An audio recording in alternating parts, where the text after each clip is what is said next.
নমস্কার, your internet school চ্যানেলে তোমাদের সকলকে স্বাগত। তো আজকে আমরা ক্লাস 7-এর Ray and Martin question bank অনুসারে মডেল সেট 2 এর কোশ্চেন অ্যান্সারগুলো সলভেশন করব। তো দেরি না করে চলো ভিডিওটা শুরু করা যাক। তো প্রথমে আছে 1-1 ছন্দ বাজে, অপশান ক ঘড়ির কাঁটায়, অপশান খ মোটর চাকায়, অপশান গ নদীর স্রোতে, অপশান ঘ রেলগাড়িতে। সঠিকটা হবে অপশান খ মোটর চাকায়। 2 মুর্শিদি হলো, অপশান ক মাঝি মোল্লাদের গান, অপশান খ মুসলমানি পল্লী গীতি, গ বাস্তব বিষয়ক দেহতত্ত্বের গান, অপশান ঘ বাউল গান। হচ্ছে অপশান গ বাস্তব বিষয়ক দেহতত্ত্বের গান। 3 মধুসূদন দত্ত বঙ্গভূমির প্রতি কবিতাটি লেখেন, অপশান ক 1857 খ্রিস্টাব্দে, অপশান খ 1862 খ্রিস্টাব্দে, অপশান গ 1861 খ্রিস্টাব্দে, অপশান ঘ 1865 খ্রিস্টাব্দে। সঠিকটা হচ্ছে অপশান খ 1862 খ্রিস্টাব্দে। তারপর 1-4 কবি আশরাফ সিদ্দিকী যে পত্রিকার সম্পাদক ছিলেন, অপশান ক মুকুল, অপশান খ ভারতী, অপশান গ কল্লোল, অপশান ঘ প্রবাসী। সঠিকটা হচ্ছে অপশান ক মুকুল। ঝালকা ও পাতা শব্দ দুটি হলো, অপশান ক তৎসম, অপশান খ তদ্ভব, অপশান গ অর্ধ তৎসম, অপশান ঘ দেশি শব্দ। সঠিকটা হচ্ছে অপশান খ তদ্ভব। তারপর 2-1 সারি গানের মূল গায়ককে কি বলা হয়? উত্তরটা হচ্ছে মাঝি। তারপর 2-2 দেহ দাসে সুবরদে কি দেওয়ার কথা বলা হয়েছে? অমরতার বর। তারপর 2-3 উনি পছন্দও করতেন না, উনিকে। উত্তরটা হবে আচার্য নন্দলাল বসু। তারপর 2-4 গণেশের ছেলেমেয়েরা কোন ধরনের বিজ্ঞানী? উত্তরটা হবে কৃতি।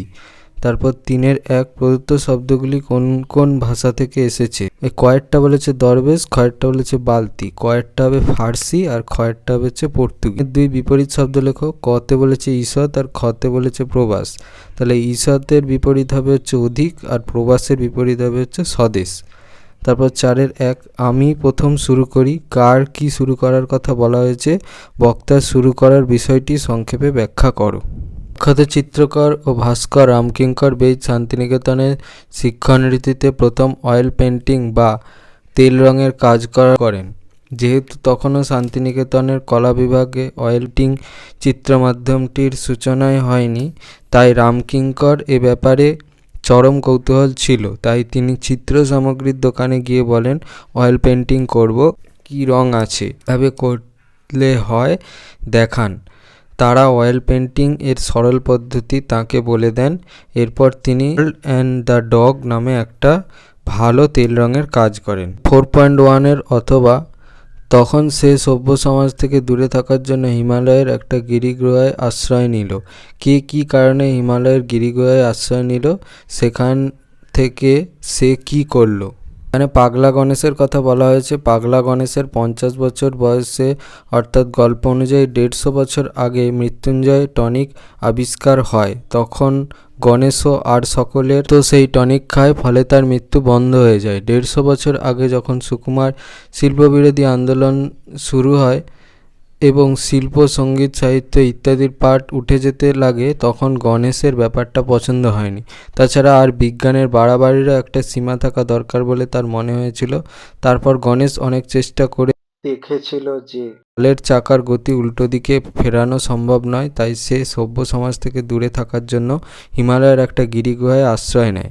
সেখানে বসে কবিতা লিখে লিখে পাগলা গণেশ কবিতার পাতা নিজে নিজে পড়ে বাতাসে ভাসিয়ে দিত এবং গান গাওয়া, পাহাড়ের গায়ে যান্ত্রিক কাটালি দিয়ে পাথর কেটে ছবি আঁকা ইত্যাদি করে সময় অতিবাহিত করছিল।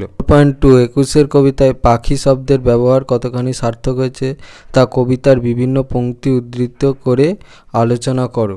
এখানে পাখির রূপকে ভাষা আন্দোলনকারীদেরই বোঝাতে চেয়েছেন।